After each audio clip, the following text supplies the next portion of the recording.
Hola Joaquín, buenos días, ¿cómo estás? Qué gusto estar aquí contigo. Muy bien, Aline, igualmente.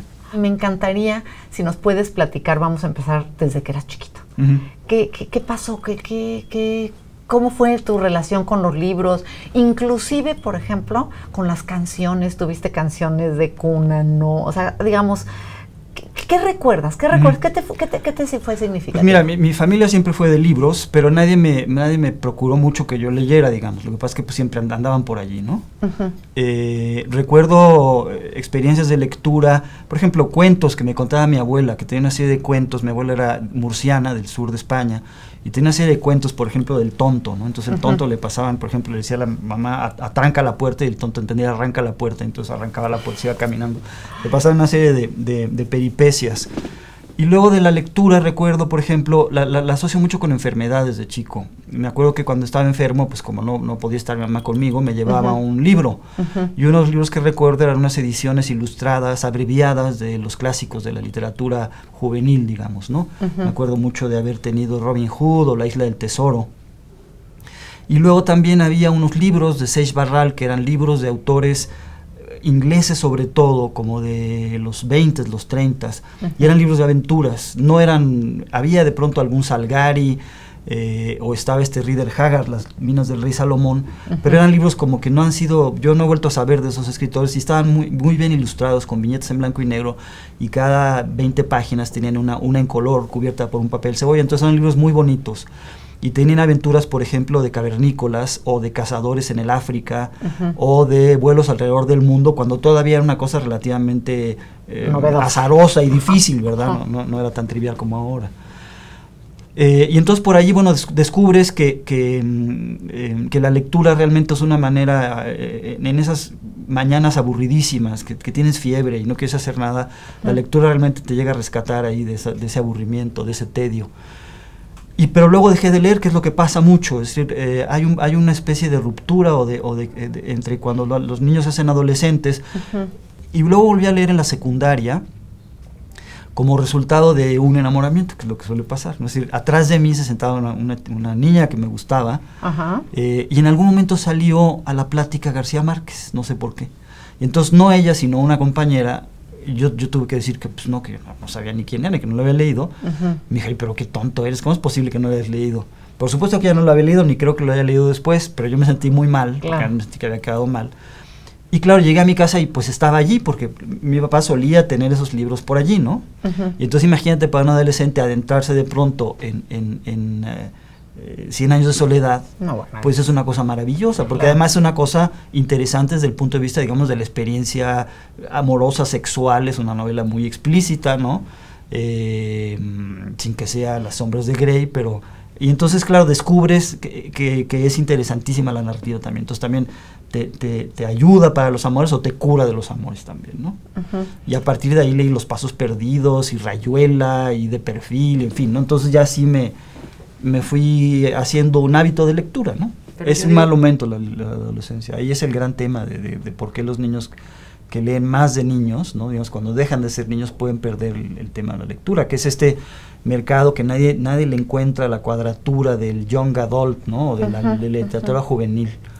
Las letras te pueden resultar abrumadoras o aburridas, pero cuando ves que cuando empiezas a leer una página de puras letras y empiezas a darte cuenta que ves cosas y oyes cosas y te imaginas perfectamente un personaje y un lugar y una acción, ¿no? Y se te desaparecen las letras y empiezas a pasar páginas como si estuvieras viendo una película, exactamente, ¿no? Cuando tienes ya esa experiencia, pues ya no te dan miedo los libros, digamos, ¿no? Nos contaste un poco de los libros de adolescencia, cómo empezaste. Sí.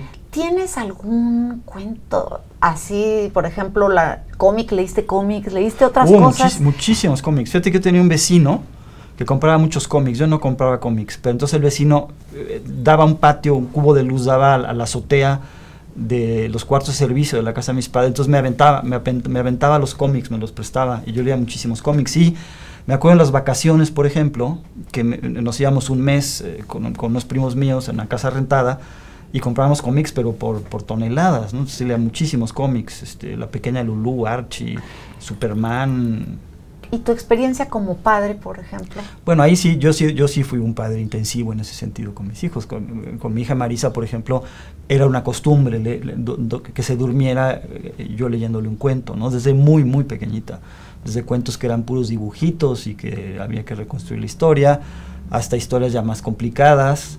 Y era para ella una cosa obligatoria, digo, que yo le contara un cuento antes de dormirse, ¿no?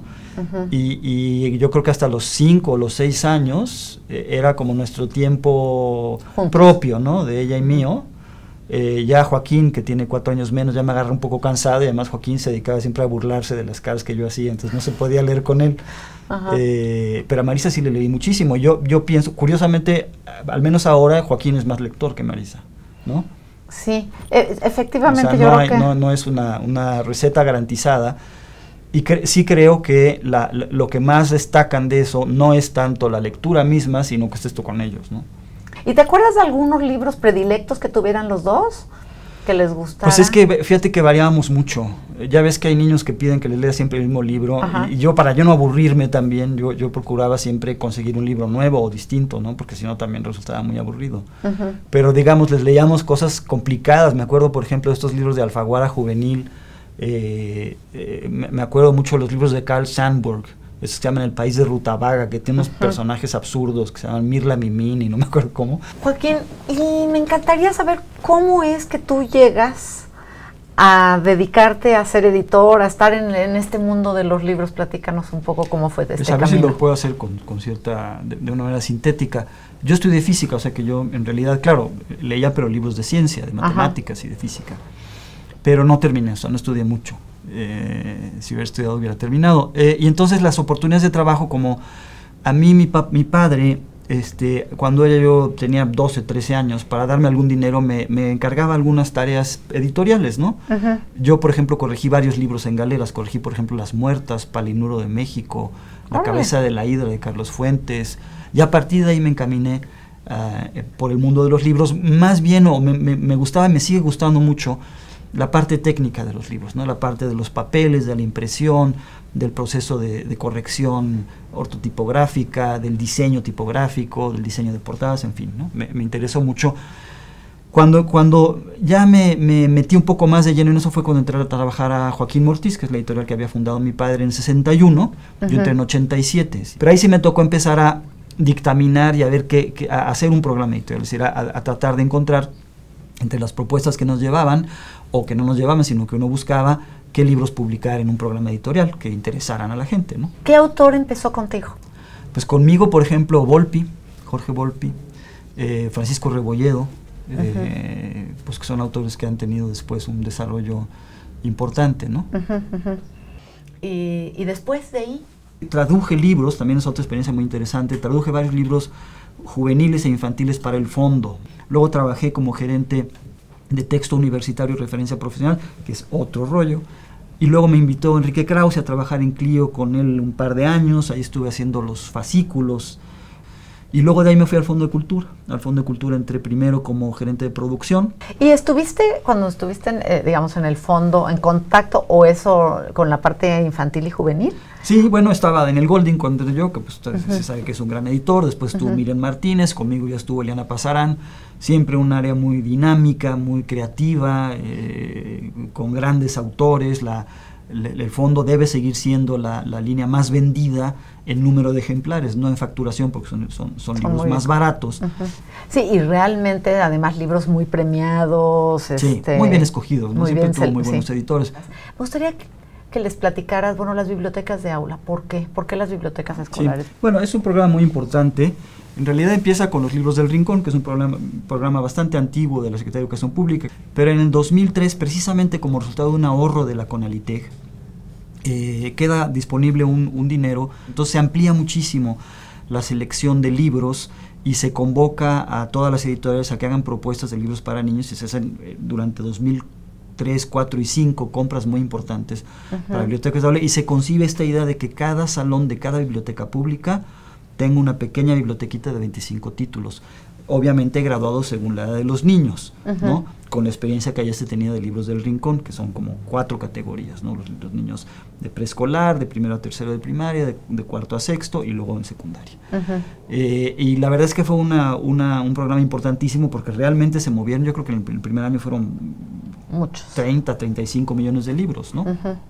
Lo que importa es usarlos, es decir, lo perfecto es enemigo de lo bueno.